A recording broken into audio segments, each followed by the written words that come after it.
जय हिमालय, जय भारत। संसार भर में हिमालयी लोग यूट्यूब चैनल देख रहे आप सभी का स्वागत है और मैं हूं भारत की राजधानी नई दिल्ली से डॉक्टर हरीश चंद्र लखेरा। बहुत से लोग मुझे लगातार एक सवाल पूछ रहे थे कि प्राचीन काल में हिमालय के खसों का कौन सा धर्म था, यानी वे कौन से देवी देवताओं की पूजा करते थे और किस धर्म का पालन करते थे। तो आज इसी मुद्दे पर मैं बात करूंगा, लेकिन जब तक मैं आगे बढ़ूं आपसे अनुरोध है कि हिमालयी लोग यूट्यूब चैनल को सब्सक्राइब अवश्य कर दीजिएगा जिन्होंने अब तक ऐसा नहीं किया है या जो चैनल पर नए हैं, और मेरे सत्यमेव जयते यानी STV को भी देखिएगा जो कि समसामयिक मुद्दों पर केंद्रित है। ये आपसे विनम्र अनुरोध है। तो बात करते हैं हिमालय के खसों की और उनके धर्म की। इस बारे में मैं ऐतिहासिक और पौराणिक दोनों बातों को सामने रखूंगा, क्योंकि पौराणिक बातों को यदि हम छोड़ दें तो उससे भारतीय संस्कृति को समझना मुश्किल होगा। भारत खंड में चाहे आर्य हो या खस, सभी जम्बू द्वीप के ही निवासी थे। आज की राजनीतिक सीमाओं को यदि हम छोड़ दें तो हिंदुकुश पर्वत के आसपास यह सभ्यताएं फल फूल रही थी। माना जाता है कि कैस्पियन सागर से आर्यवर्त की तरफ खस चले थे।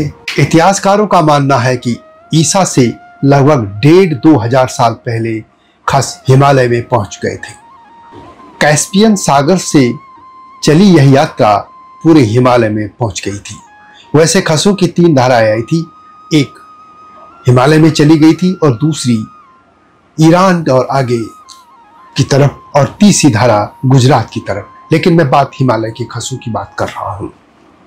खसों से पहले हिमालय में कोल, नाग और किरात जातियां रहती थी। मैं प्राचीन किरातों की बात कर रहा हूं, न कि आज के नेपाल के किरातों की। तब हिमालय खंड में रह रहे किरात भगवान शिव की पूजा करते थे। किरातेश्वर नाम से वे पूजा करते थे। हिमालय की खसों को लेकर क्रून, ट्रेल, हाना, सैक्स, हेबर, एटकिंसन, गियर्सन, बेंस, मोंटेनियर, एवर्ट, मैक्रंडल, टोलेमी, ऑकले, ES, वाल्टन, ट्रेबो, बैरन, पी आदि सभी इतिहासकार मानते हैं कि आज के खस वास्तव में कस्य या कसायत जाति के थे और जो कि मध्य एशिया के कैस्पियन सागर से निकलकर आगे बढ़े थे। यदि हम पौराणिक तौर पर कहें तो कश्यप ऋषि और दक्ष प्रजापति की पुत्री खसाक से उत्पन्न ही उनके वंशज ये कह सकते हैं खस कहलाए थे। यानी पुराणों में भी कश्यप ऋषि की संतान उनको कहा गया है। एक बात और, अधिकतर इतिहासकार इस बात पर सहमत हैं कि आर्यों की ही एक शाखा थे खस। हिमालय के खस मैदानों की तरफ नहीं आए और वे हिमालय की तरफ चले गए थे। अब उनके देवी देवता कौन से और धर्म क्या था? खसों की यदि हम बात करें तो उनके देवी के भी वे पूजक थे और उनके पास कस्सू नाम के देवता भी थे, जो कि आज कहीं महासु या मस्टो देवता के नाम से या महेश्वर देवता के नाम से पूजे जाते हैं।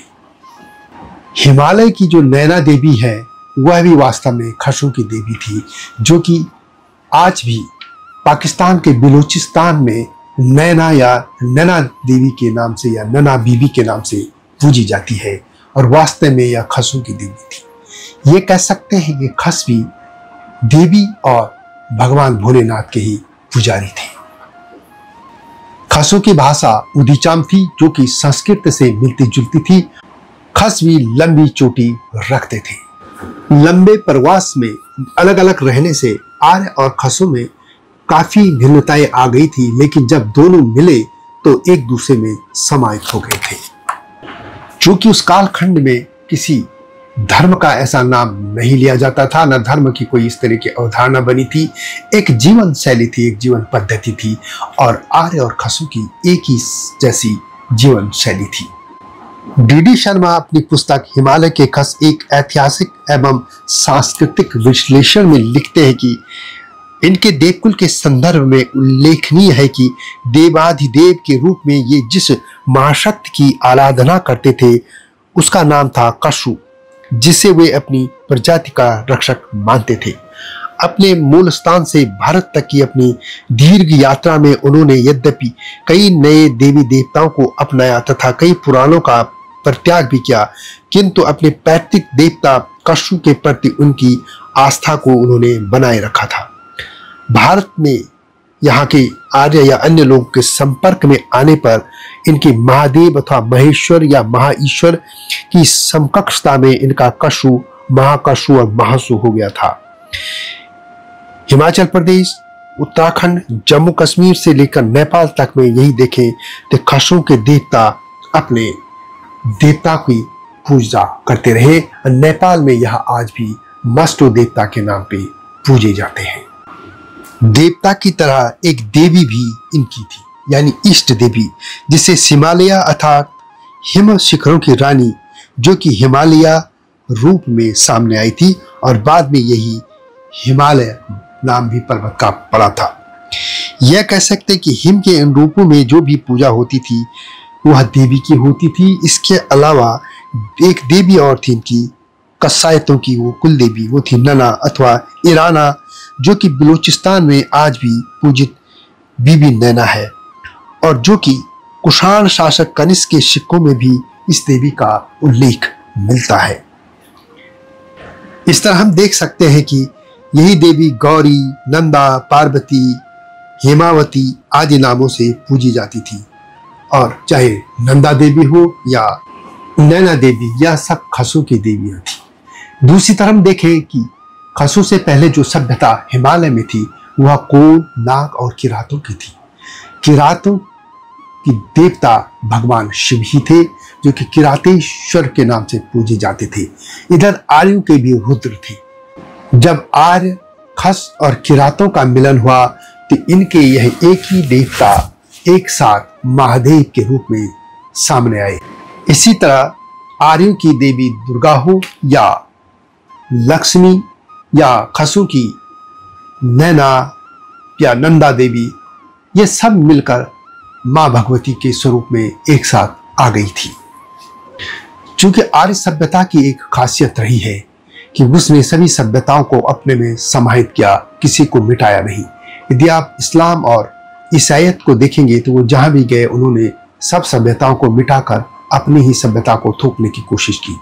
लेकिन यदि आप सनातन सभ्यता को देखेंगे तो उन्होंने सभी सभ्यताओं को अपने में समाहित कर दिया था। तो ये कह सकते हैं कि प्राचीन काल में खस भी देवी और भगवान शिव की आराधना करते थे। बीच के कालखंड में जब बौद्ध धर्म का उदय हुआ तो कुछ हिस्सों में बौद्ध धर्म को भी खसों ने अपनाया था, लेकिन ऐसा नहीं था कि खस हिंदू धर्म को या सनातन धर्म जो भी नाम रहा था उसको भूल गए होंगे।